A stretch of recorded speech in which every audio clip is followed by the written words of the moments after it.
हरे कृष्णा, राधे राधे। हम सभी साधक भागवत रत्न प्रहलाद जी का चरित्र श्रवण कर रहे हैं। आज का प्रसंग है दैत्य ऋषि प्रहलाद का अंतिम जीवन, विरोचन को राज्य समर्पण, पौत्र को तत्वोपदेश तथा उसको बंधन से छुड़ाना। चरित्र का महात्म्य। दैत्य ऋषि प्रहलाद की रुचि प्राय राजकाज में नहीं रह गई थी।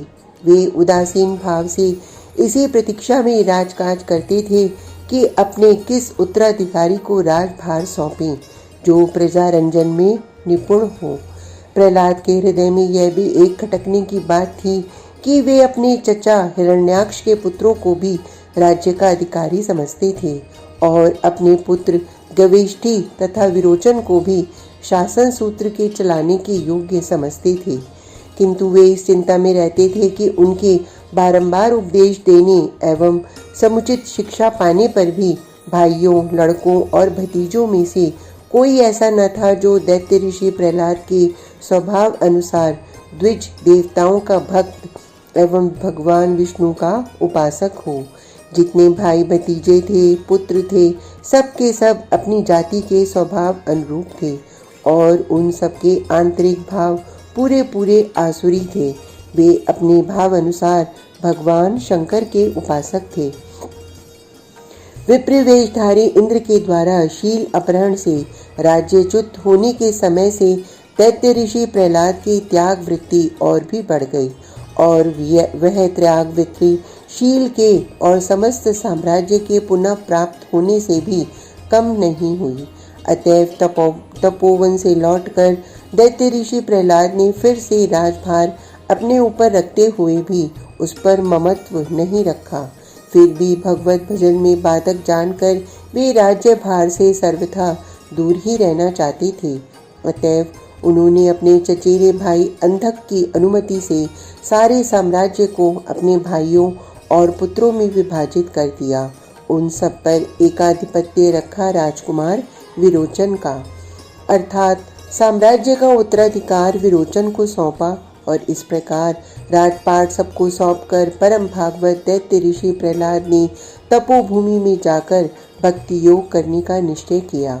उनके इस निश्चय से उनकी छाया स्वरूपा पतिव्रता पत्नी सुवर्णा बहुत घबराई और उसने भी उनके साथ तपोभूमि में जाने की इच्छा प्रकट की, किंतु त्यागी प्रहलाद ने ऐसा करना उचित नहीं समझा।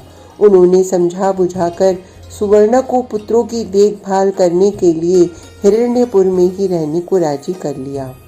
दैत्य ऋषि प्रहलाद अकेले ही तपोभूमि नैमिषारण्य को चले गए और वहीं वे अपना अंतिम जीवन भगवत स्मरण में बिताने लगे। जो महापुरुष बालकाल में योगी था, त्याग की मूर्ति था और संसार के इतिहास में बाल जीवन का अद्वितीय आदर्श था, युवा काल में साम्राज्य के पद पर रहकर भी जो शांत और दांत था, एक स्त्री व्रती और एक नारी ब्रह्मचारी था तथा आतंक एवं अत्याचार से नहीं अपने शील सौंदर्य से तीनों लोक का प्रभु था, जिसने कारागार में नहीं प्रेमागार में सभी दिक्पालों और देवराज इंद्र को भी अपने वशीभूत कर रखा था और जो तीनों लोकों का स्वामी और सर्वाधिपत्य का पात्र था, वही प्रहलाद इन सब बातों के होने पर भी पद्म पत्रवत राजलक्ष्मी से निर्लेप भगवत भक्ति में मग्न था और राजाधिराज कहलाने तथा तपस्वी के वेश में तपोभूमि के निवास करने को समान समझता था। वही महापुरुष यदि भगवान के उपदेशानुसार वृद्धावस्था में त्यागी बन तपोभूमि में जा बसे तो कोई आश्चर्य की बात नहीं। जो मनुष्य गर्भाधान के समय से ही ओम नमो नारायणाय इस परम पावन मूल मंत्र से महर्षि नारद द्वारा अभिमंत्रित तथा उन्हीं की भगवत भक्ति की शिक्षा से दीक्षित था, जिसकी कठिन परीक्षा बालकाल ही में शास्त्रों के आघात, पर्वतों से गिराए जाने, समुद्र में डुबोए जाने, अग्नि में जलाए जाने, विष के पिलाए जाने, सांपों के द्वारा कटवाए जाने से ली जा चुकी थी। एक बार नहीं बारंबार समुद्र तट पर राजसभा में नारायण के युद्ध में और न जाने कितनी बार भगवान के साक्षात दर्शन और वरदान मिल चुके थे उस परम पावन प्रहलाद का वृद्धावस्था में योगी राज बन तपोभूमि में निवास करना स्वाभाविक ही था। अचरज की बात थी तो केवल यही कि परम दयालु करुणा वरुणालय ने अपने ऐसे परम भागवत को इतने अधिक दिनों तक इस मर्त्य लोक में किसी न किसी रूप में और किसी न किसी अवस्था में अपने अक्षुण कैंकर्य से दूर रखा। दैत्य ऋषि प्रहलाद भक्ति योग में लीन तपोभूमि में रहते थे और न जाने कितने त्यागी महात्मा और विद्वान ब्राह्मण उनके समीप जाते, भगवत भक्ति की अनन्यता के आनंद का अनुभव करते। उधर त्याग मूर्ति प्रहलाद तपोभूमि में भक्ति योग की आराधना कर रहे थे और इधर दैत्यराज विरोचन के शासन का समय बीत गया। उसके सुपुत्र परम प्रतापी राजा बलि का शासन काल आ गया।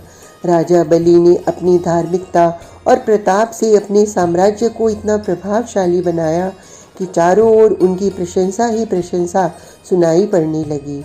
इसी बीच में देवराज इंद्र के भी बुरे दिन आ गए और उनको महर्षि दुर्वासा का शाप हो गया। शाप के प्रभाव और अपने प्रबल पराक्रम से राजा बलि ने इंद्रासन पर भी अपना अधिकार जमा लिया। यहाँ का शासन मंत्रियों को सौंप अपना निवास स्वर्ग की अमरावतीपुरी में रखा।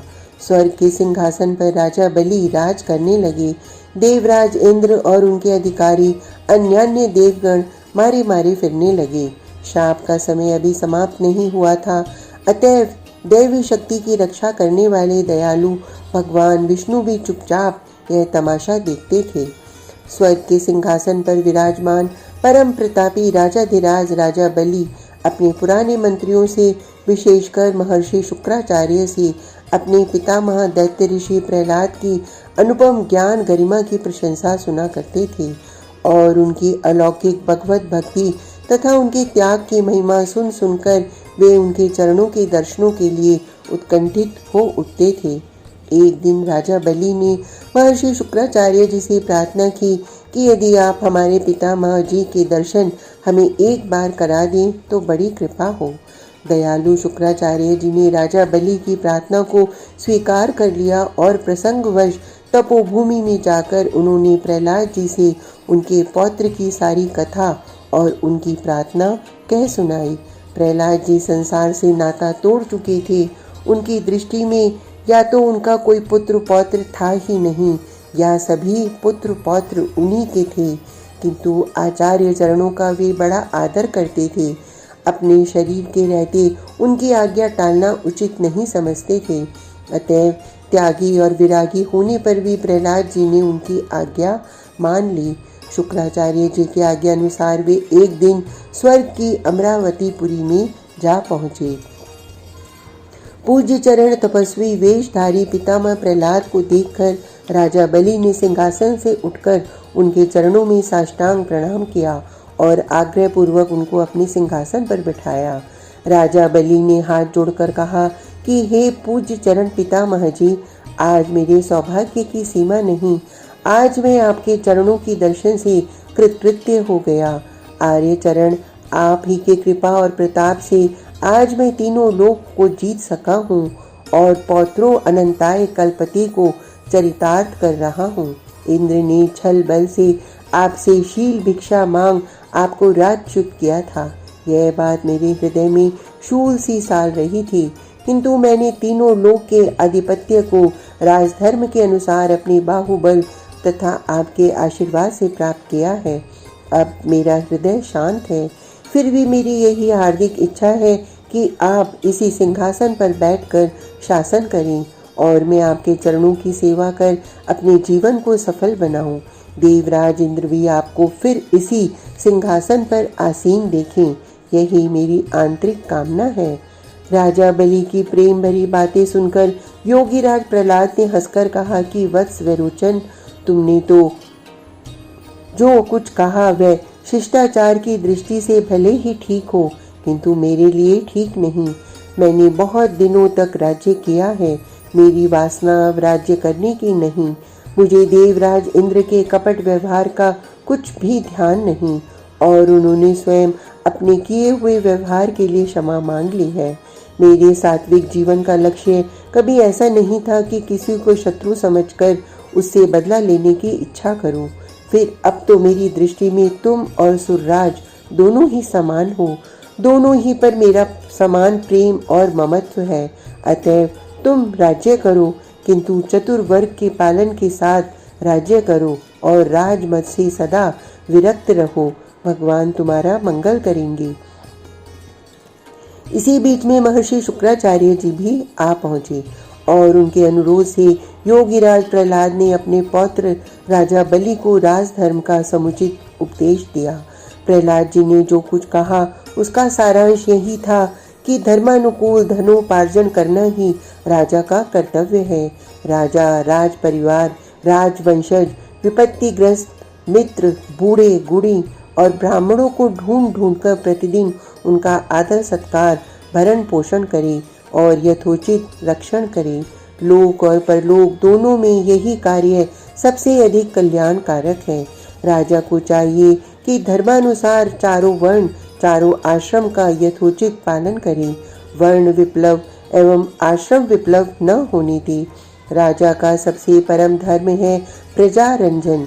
अतएव प्रजा में संतोष बना रहे, राजभक्ति बनी रहे, राजा प्रजा का साधु संबंध बना रहे, इसके लिए सदैव प्रयत्नशील रहना चाहिए। इस उपदेशामृत को पान कर राजा बलि परमानंदित हो गए। राजा बलि से विदा हो योगीराज प्रहलाद पुनः अपनी तपोभूमि को गए और वहीं भगवत चरणारविंद के अनुचिंतन में समाधि लगाकर बैठ गए। उनके चले जाने पर स्वर्ग में चारों ओर उनकी प्रशंसा होने लगी। धीरे धीरे वह समय भी आ गया जब देवराज इंद्र के शाप का समय व्यतीत हो गया। देवराज का प्रताप बढ़ने लगा और दैत्यों का बल घटने लगा। राजा बलि को अपशकुन होने लगे। यह सब दशा देखकर राजा बलि बड़े चिंतित हुए।